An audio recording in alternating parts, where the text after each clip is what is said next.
Ok, entonces les decía que vamos a comenzar con los conceptos básicos y para eso, pues quisiera que ustedes hicieran una lista, aunque ya la ven en la presentación, cuáles son los principales componentes básicos que vemos en un equipo de cómputo, ya sea un servidor o desde una PC, donde prácticamente cualquier equipo de cómputo va a tener los 12 principales componentes que ustedes ven listados, que es la, bueno, parte de monitor, tarjeta madre, procesador, todos los puertos, la memoria RAM, las placas que nos permiten hacer las conexiones de tarjetas de entrada y salida, las fuentes de poderes, unidad óptica, etcétera.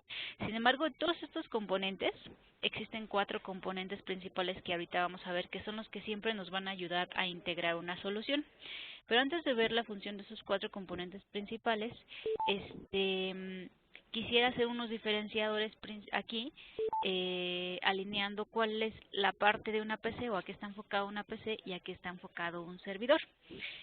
Si bien es cierto, los dos son equipos de cómputo que nos van a permitir instalar aplicaciones para dar servicios, dentro de las diferencias principales es que una PC va a estar enfocada a dar servicio a un solo usuario, mientras que un servidor va a dar servicio a múltiples usuarios. En una PC las limitantes de crecimiento van a estar inmersas y en un servidor pues va a tener mayores capacidades de crecimiento en con procesamiento, memorias, discos. El tipo de sistemas operativos que van a trabajar en cada uno de ellos también va a ser distintos y el tipo de aplicaciones que corren. Sin embargo, de pronto también decíamos que la diferencia entre ellos iba a ser tema de precios. Muchas veces decíamos, no, es que una PC va a estar mucho más económica que un servidor. Por eso aquí les puse signitos de pesos e interrogación. Porque la verdad del día es que hoy la parte de servidores llega a ser muchísimo más competitiva que antes en cuanto a precios. Hablando, por ejemplo, de los servidores de formato torre, que son los más chiquititos, pueden ser incluso servidores que pueden llegar al mismo precio o incluso menor que una PC. Entonces, haciendo un resumen de lo que es un servidor va a ser una computadora que va a formar parte de una red, como es la que vemos aquí, un servidor central, y este servidor va a proveer servicios a otras computadoras o otros clientes.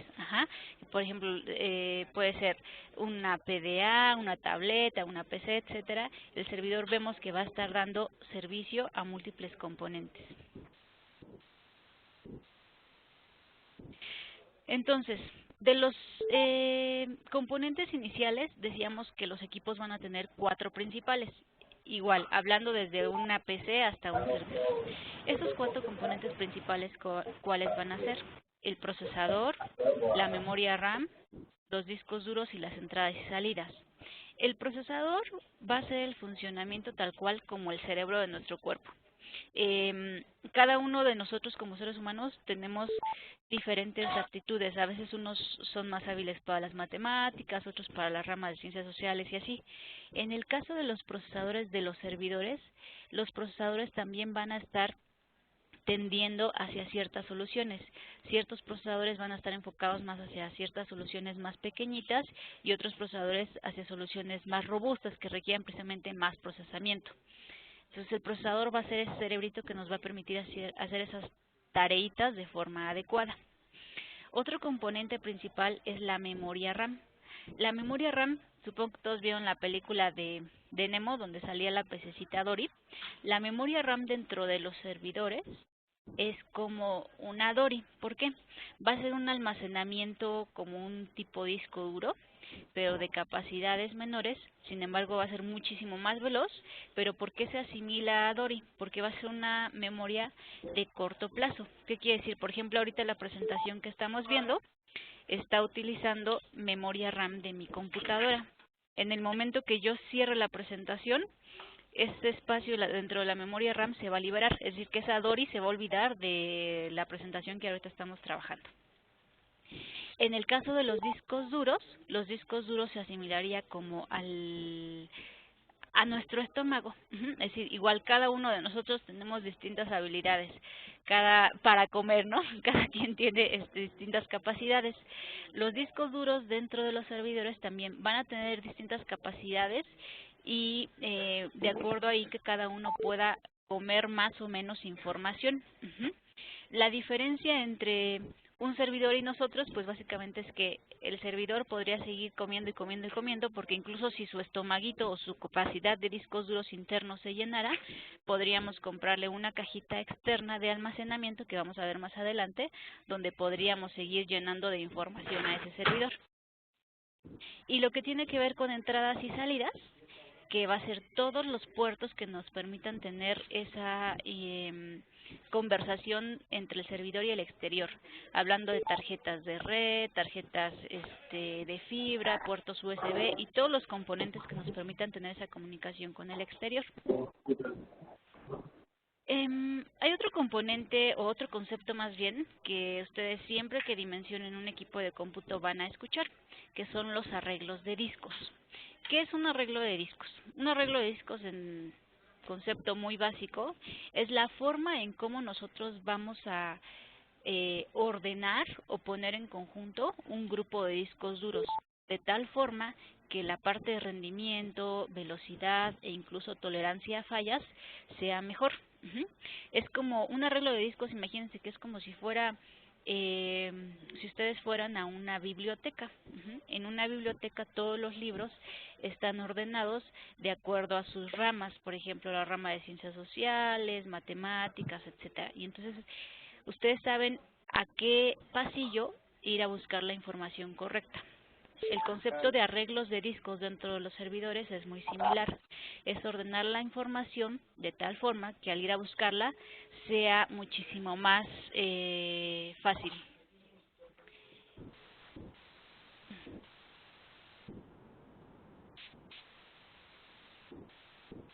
Y en base a esto, existen 4 principales tipos de arreglos, lo que conocemos como RAID 0, RAID 1, RAID 5 y RAID 6. Los siguientes slides se los pongo más claros, pero ahorita se los voy a resumir. El RAID 0 va a ser una forma de arreglar los discos duros dentro del servidor, donde mínimo para hacer un RAID 0 vamos a requerir 2 discos duros. Y la información va a estar ordenada en estos 2 discos duros, de forma que sea más rápida, sin embargo no vamos a tener redundancia. ¿Qué quiere decir? Que si fallara un disco duro, perdemos la información que esté dentro del servidor. El RAID 1 igual va a ser un tipo de arreglo que mínimo necesitamos trabajar con 2 discos duros. La diferencia entre el RAID 0 y el RAID 1 es que el RAID 1 es conocido como espejo. Es decir, que todo lo que tengamos en el disco duro número 1 va a ser copiado de tal forma al disco número 2, y esto implica que si entonces uno de los discos falla, tenemos una redundancia ahí, entonces el cliente tiene tolerancia a fallas. El RAID 5 va a ser un formato de arreglos donde vamos a sumar la parte de rendimiento más la parte de redundancia. ¿Qué quiere decir? Que mínimo necesitamos tener 3 discos duros para trabajar con este tipo de arreglos. ¿Sí ven en la pantalla? Porque yo como que la dejé de... Necesitamos 3 discos duros para dejar... para trabajar con este tipo de arreglos. Sin embargo, la diferencia aquí es que la información va a estar distribuida, si se fijan en el tercer dibujito, va a estar distribuida entre los 3 discos duros, y tenemos la posibilidad de que uno de esos discos duros falle y la información siga el servidor trabajando normal, como si nada hubiera pasado. Aquí lo único que tienen que contemplar siempre cuando un cliente les diga, oye, yo quiero un tipo de arreglo 5. Alguien puso un mute por ahí, escucho musiquita, si pudieran quitarlo, por favor. Gracias. Es que si por ejemplo metiéramos 3 discos de 300, en realidad lo que tenemos en el total de almacenamiento es el 75% de esos 3 discos duros, no tenemos el 100%. Y el RAID 6 es muy similar al RAID 5, solo la diferencia es que para trabajar en un RAID 6 mínimo necesitamos 4 discos duros, y la ventaja es que nosotros tenemos doble capacidad de falla, es decir, que puede fallar el disco duro número 1 y el servidor sigue funcionando normal, puede fallar un segundo disco duro y todo va a seguir funcionando normal, es decir, que tenemos doble tolerancia a falla.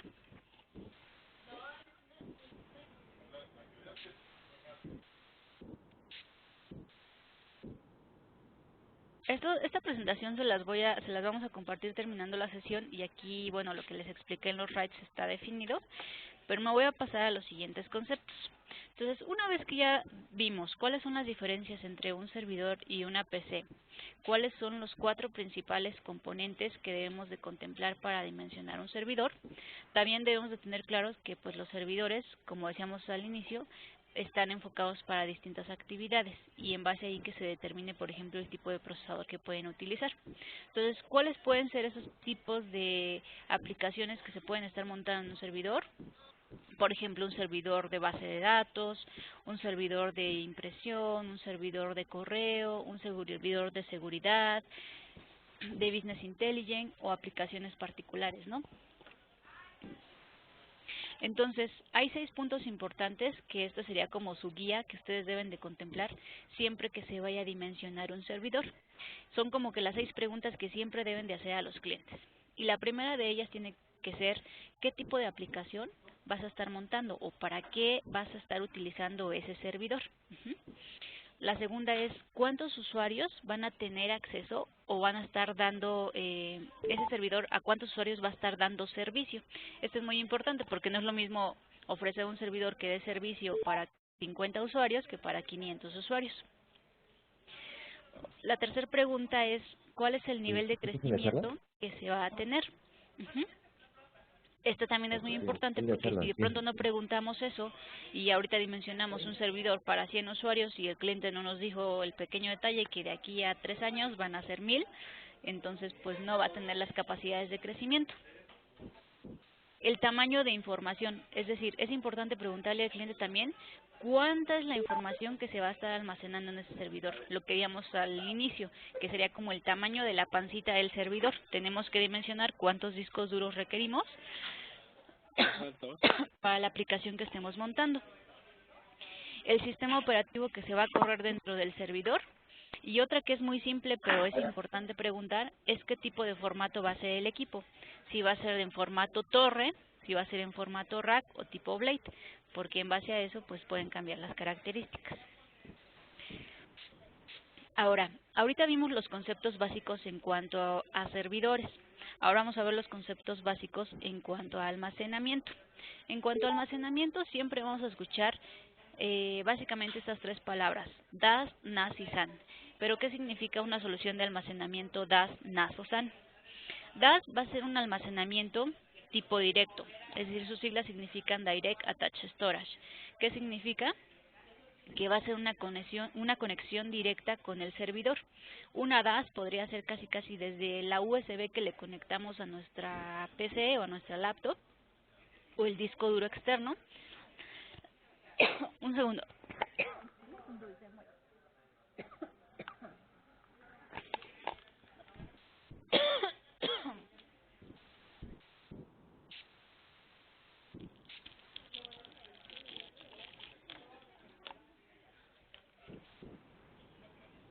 Ya, perdón, es que se me secó la garganta. Que va a ser un disco duro o un almacenamiento que va a estar dando funcionamiento directo a un servidor. Difícilmente va a estar compartido, es decir, que una DAS va a ser una conexión directa a un equipo de cómputo. Una NAS va a ser un almacenamiento a través de la red. Sus siglas significan Network Attached Storage. ¿Qué significa esto? Por ejemplo, un ejemplo de una NAS podría ser un storage server. En esta imagen que ustedes ven está el servidor central, que podría ser un storage server o el servidor de correo electrónico, donde toda la información está almacenada en este servidor y ya sea otros servidores adicionales o otros equipos de cómputo PCs tienen que conectarse a este servidor central para accesar a la información. Este tipo de almacenamiento es muy accesible porque el cliente no tiene que invertir en infraestructura adicional de red o de switches o de tarjetas. utiliza su red LAN tradicional y solamente pone el equipo de cómputo con los discos necesarios que requiera.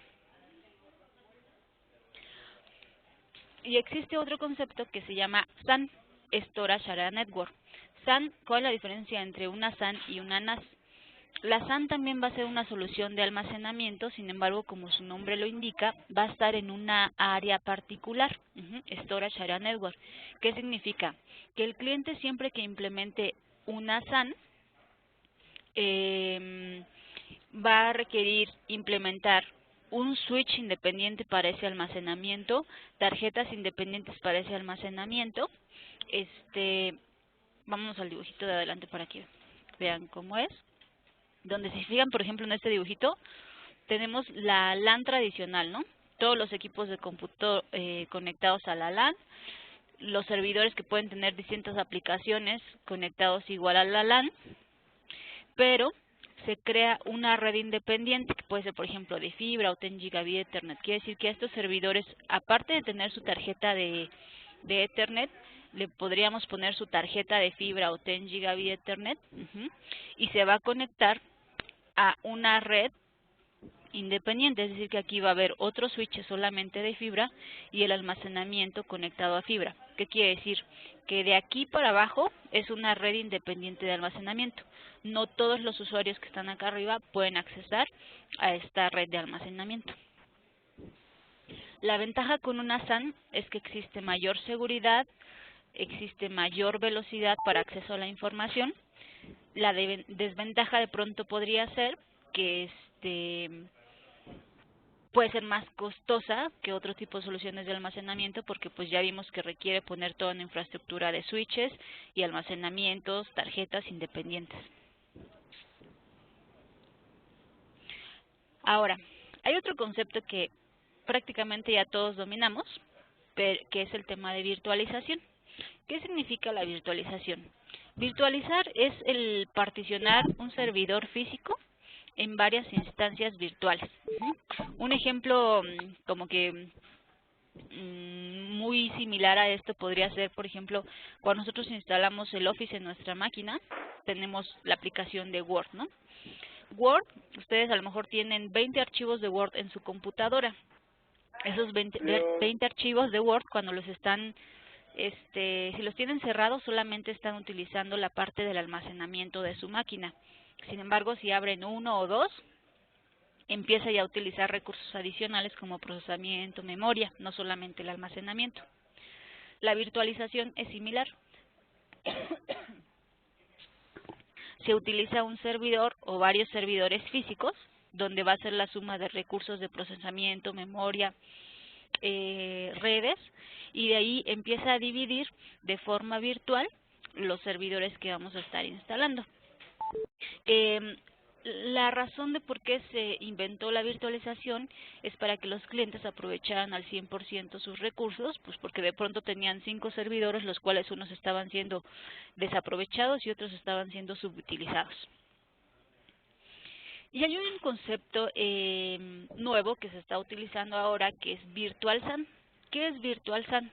Virtual SAN es no solamente virtualizar la parte de los servidores, sino comenzar a virtualizar el almacenamiento. ¿Pero qué significa esto? Nosotros en el concepto tradicional que manejábamos de virtualización, sabíamos que estaba el servidor físico con su procesamiento, memoria, y comúnmente tenían, si estamos virtualizando 5 servidores, tenían un almacenamiento compartido. Cuando ahora ustedes escuchen el concepto de Virtual SAN, quiere decir que ahora lo que hacemos es sí llenar los servidores físicamente de discos duros con sus capacidades cada uno de los servidores, y entonces virtualizar los discos duros internos de cada uno de los servidores, es decir, que ya no requerimos de un almacenamiento externo necesariamente. Sí puede ser un concepto de utilizar almacenamiento externo, pero ya no es necesario. Y en base a esto se está definiendo otro concepto que van a comenzar a escuchar que se llama hiperconvergencia. ¿Qué es hiperconvergencia? Hiperconvergencia va a ser en conceptos básicos un appliance que va a estar compuesto por el hardware más el software, que nos va a permitir virtualizar y administrar a un nivel cloud los servicios en una solución. Nosotros tenemos ya ciertos paquetitos que, aunque todavía no llegamos a la hiperconvergencia porque apenas se están liberando para que vengan preinstalados con la parte, por ejemplo, de VMware, los paquetitos van a ser similares a lo que ustedes ven ahorita aquí. Van a ser servidores desde formato rack chiquitos como 3550, 3650, hasta la parte de soluciones de Flex System, donde va a ser soluciones enfocadas a, por ejemplo, cuántas máquinas virtuales vas a crear, y ya va a ser el appliance con el software y todo el hardware necesario para hacer esa hiperconvergencia. Otro concepto que escuchamos muy a menudo es la parte de cloud. Cloud lo que permite es ofrecer servicios de cómputo a través de Internet. ¿Qué significa esto? Que cualquier usuario, aunque no sea necesariamente lo más experto en tecnología, pueda conectarse desde cualquier parte del mundo a través de Internet y tener los servicios necesarios para accesar a una aplicación o los requerimientos que ellos quieran. Dentro de Cloud nosotros ofrecemos dentro de nuestro portafolio de soluciones software que nos permite hacer la Cloud a través ya sea de VMware, software con IBM, con SUSE o con Red Hat. Entonces es software que nos permite hacer la Cloud como a un primer paso. Luego, otro concepto importante que todos dominamos, pero quiero platicarles ahorita de dos soluciones que estamos manejando, que es un ERP. Un ERP, pues prácticamente lo que nos va a permitir es un sistema de gestión de información. Quiere decir que tengamos la información en tiempo y forma y en base a eso podamos tomar decisiones. Los ERPs, los beneficios principales que tienen que le ofrecen a un cliente es que, bueno, le va a permitir reducir costos, por ejemplo, operativos, costos en inventario, mano de obra, mejorar la atención hacia los clientes, mejorar los controles administrativos. Y en base a estas soluciones de ERP, nosotros tenemos appliances que ya están enfocados a ERPs, que es, por ejemplo, el SAP HANA. Nosotros tenemos unos bundles que es SAP HANA para Business One, que serían como para las pequeñas empresas, y el SAP HANA Enterprise, que ya son appliances tipo ERP que van a enfocar a estos beneficios que necesitamos aquí. También estamos trabajando una solución con Intelisys que ahorita les platico. ¿Pero qué es SAP HANA? SAP HANA va a ser una appliance, les decía, desde soluciones chiquititas, que sus principales ventajas es que van a ser soluciones enfocadas a instalar el ERP y aplicativos en discos duros de estado sólido y utilizar la velocidad de una memoria RAM, que les decíamos al inicio, la memoria RAM tiene las ventajas de que es muy rápida, la desventaja es que es un poco más costosa y tiene capacidades limitadas, que sería como las DORIs dentro del servidor. SAP HANA es el ERP que es uno de los ERPs más rápidos que existen en el mercado, si se compara contra otros servidores. Cuando ustedes escuchan el concepto de HANA, HANA va a ser como la base de datos de SAP. Es como cuando ustedes escuchan, por ejemplo, DB2 de IBM o SQL de Microsoft, o Oracle. HANA va a ser la base de datos de SAP. Entonces, cuando ustedes tienen el conjunto de SAP más HANA, va a ser el ERP más la base de datos de SAP, que es SAP HANA. Esto permite que una solución de ERP sea muchísimo más veloz que cualquier otra. Ahora, en cuanto a switches, dentro de nuestro portafolio tenemos productos de networking que van desde switches de 24 hasta 48 puertos. Sin embargo, no todos dominamos el tema de networking. ¿Cuáles serían los principales conceptos que deberíamos dominar ahí para una solución? En el momento de nosotros implementar un switch, hay distintos criterios que debemos de tomar de elección. Muchas veces el cliente dice, no, pues yo necesito un switch de 24 puertos y esto me cuesta $1000 y este me cuesta $2000 y se van por precio. Sin embargo, cuando se dimensiona un servidor, se tiene que contemplar no solamente precio, sino las prestaciones o funciones que va a permitir hacer ese switch. En base a eso, ¿cuáles son las principales preguntas que ustedes deben hacer para dimensionar un switch? La primera de ellas es preguntar o nosotros observar qué tipo de implementación de qué tipo de implementación se está tratando. Si va a ser una implementación de switch para una pyme, para una red pequeña, una red mediana, red grande o casi la red de la casa. Si van a implementar en un futuro redundancia en los enlaces, que quiere decir que ahorita van a tener un switch aquí y de pronto van a poner un switch redundante. ¿Por qué es importante hacer esta pregunta? Porque una de las funcionalidades que tienen los switches es algo que se llama, que soportan un protocolo que se llama STP. Que STP es un protocolo que nos va a permitir hacer esa redundancia de enlaces. Entonces puede ser que a lo mejor el cliente sí va en un futuro a implementar redundancia y solamente nos está comparando con precio y nos está comparando con un switch que a lo mejor es mucho más económico, pero que no tiene esta función de STP.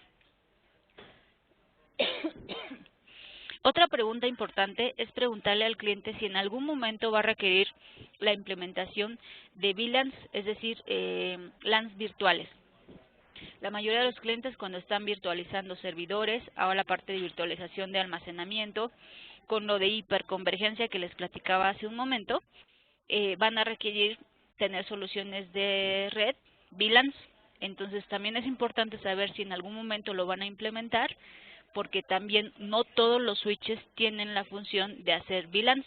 Igual nos pueden comparar con un switch muy económico que no tenga ese tipo de funcionamiento.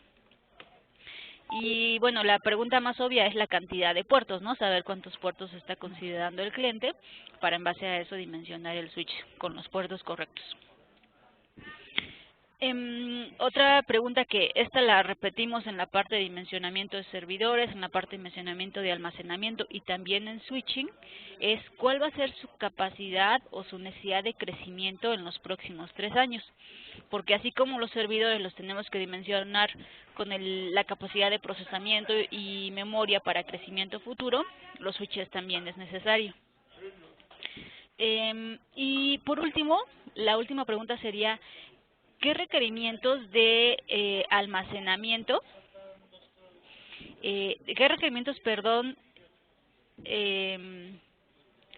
de administración se requieren?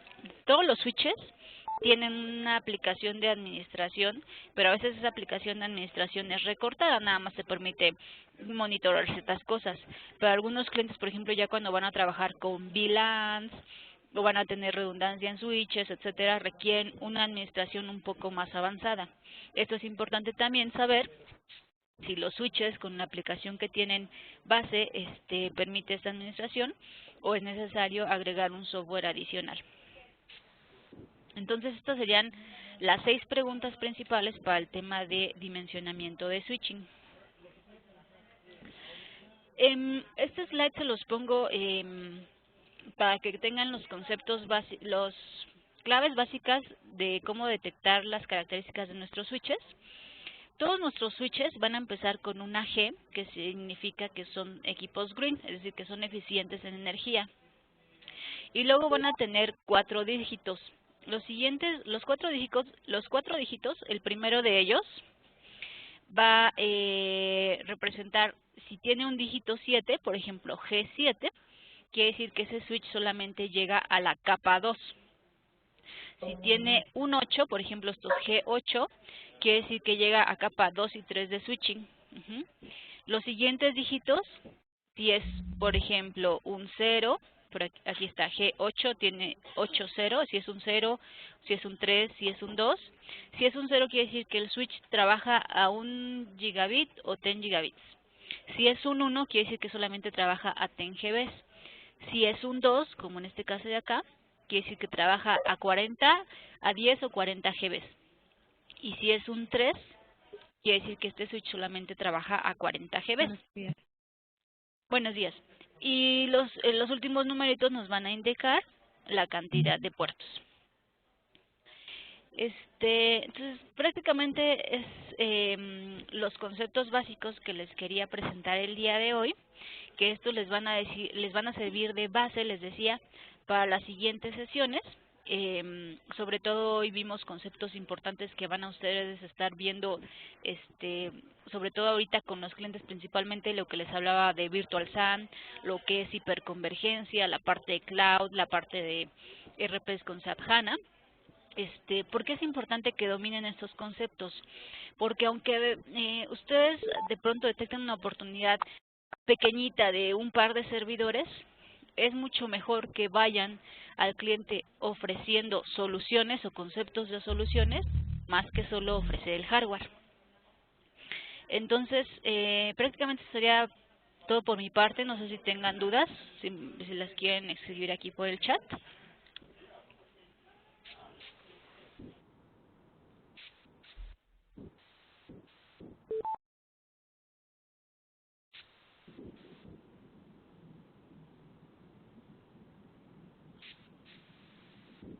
Sí, quienes hayan tenido problemas con el audio, la sesión se grabó y se va a poder, bueno, la pueden ver más tarde o en repeticiones cuando tengan chance.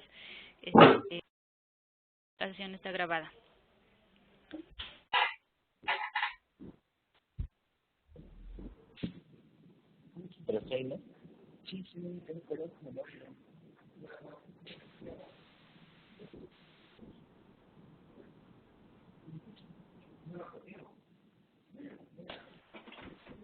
Bueno, pues si no hay dudas, de todas maneras, si hay dudas nos pueden escribir al correo de Omar Bastien y por ahí se las contestamos.